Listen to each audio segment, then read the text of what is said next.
All right, wonderful people, welcome back to this wonderful channel where I'll bring you back-to-back update and information as you the host. In case you have not joined our social media handle, what are you waiting for?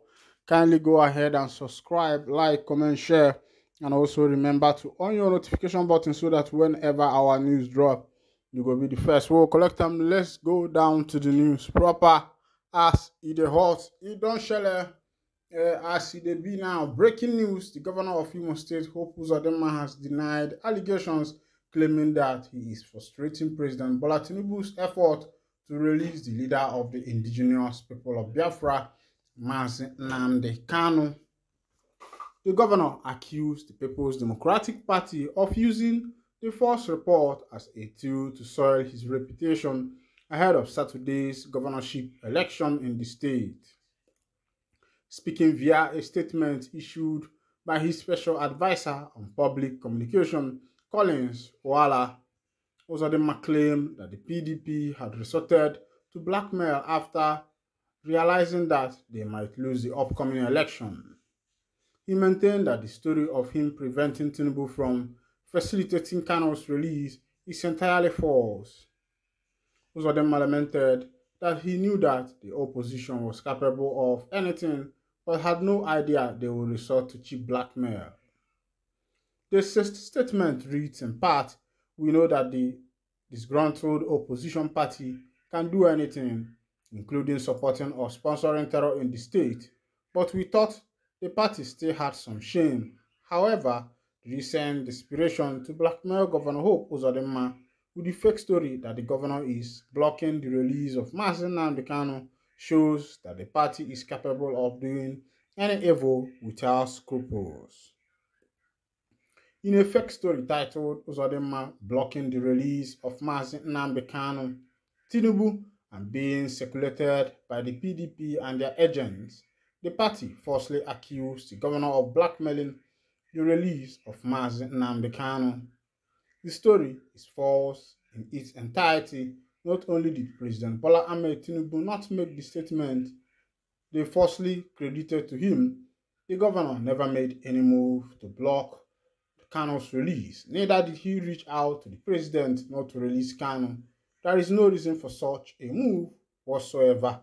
This one is coming from Oga Uzodinma camp. He said that he has no reason to start making such moves so that mazi Nnamdi Kanu will not be released. According to him, he said that that is just a fallacy, that people are trying to blackmail him because he believes that he is the good guy, the good man. So, according to him, he said that the PDP he knows are capable of doing anything, but he did not know that they are going to resort to what is called a cheap blackmail by saying that he is the part of the people that is blocking President Bola Ahmed Tinubu from releasing mazi Nnamdi Kanu Ohamadike, one of Ndibo. And you agree with me that whenever politics is coming by the corner, especially when it involves the southeastern part of Nigeria, you see these governors, these politicians bringing up the issue of mazi Nnamdi Kanu. This will show you that Nnamdi Kanu has a vital role in Nigeria political space. Yes, if you don't know that, you need to know it now. That Kanu has he has a bigger large of punch in Nigerian political space because, or even, okay, let's just say Southeast political space, because most of these politicians tries always to use him as a means of escape. Yes, either through propaganda or through saying the right thing, but most at times they have always used Kanu to win their elections. And they know that whenever you mention the name of Kanu to Ndi Igbo, that the Igbo people believe so much in mazi Nnamdi Kanu. Now, if these politicians can use Kanu's name for their controversies and a way of maneuvering the government in order to get what they want, why can't they also release the man? That's the thing. Because they know that he is a big figure.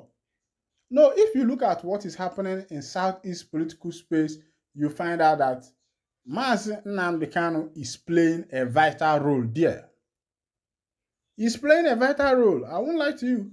Look at his role there. You find out that his name is always stamped in Southeast political space. His name is always there.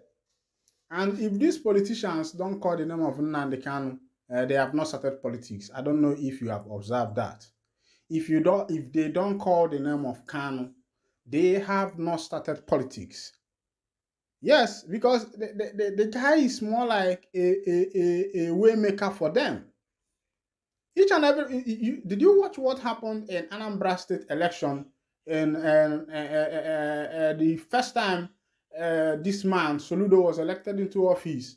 Many people voted Soludo because he is Apoga, and they believe that Apoga is Ojukwu's party, and they believe that Ojukwu's party is Biafra party, and that is why Apoga is called Nkabunkani. That's one of their slogans. And Soludo entered into office with mazi Nnamdi Kanu's influence. And that was the reason why immediately he assumed office, he tried his best to make sure that he visited Nnamdi Kanu, took pictures with him and the rest of them. But what happened, my question is, after taking of pictures, what next? You took pictures with the man, and this is barely 2 years plus now that you took picture with a man that if not because of his influence, you wouldn't have been in office. And my question is, what has been your work, your underground work, to make sure that this man is released from the DSS custody? What have you been doing? You find out that these people are just, many of these politicians are just hypocrites. They come to you when they need you. Once it's election time, and if you are the ladder to climb to get to where they are going, they will make sure that they bring you close so that they can climb. Immediately after the election, they dump you. That's what politicians in Africa, in Nigeria, and the Southeast are doing. And they have used MNK so many times and have dumped him. As it is now, he is currently in the DSS custody. He's been remanded, discharged and acquitted by the appellate court, yet he is still there. And that will tell you what is currently going on. And meanwhile, you see all these politicians coming out to defend themselves, coming out to defend themselves. There is a video going around. I will bring it to you on the other edition where Imo State University students embarrassed Hope Uzodinma during his election campaign. They were shouting, "No light, no light, no light, no light, no light, no light." That was what the children were shouting, because these are students. Imo State is one of the states with a higher number of universities and institutions. Now, and the light of the whole state is shut down. Are you talking about Umuagwo? Are you talking about Abanikoku? Are you talking about IMSU? Are you talking about Nekede? Are you talking about other private universities, things like Madonna? There are a lot of higher institutions in Imo State, and up until now, there is no light. And you expect these children to start clapping for you.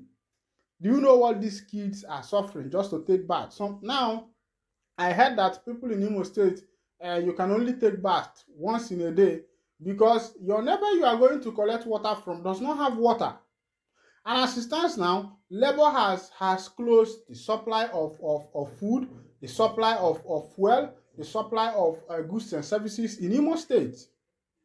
What kind of thing is that?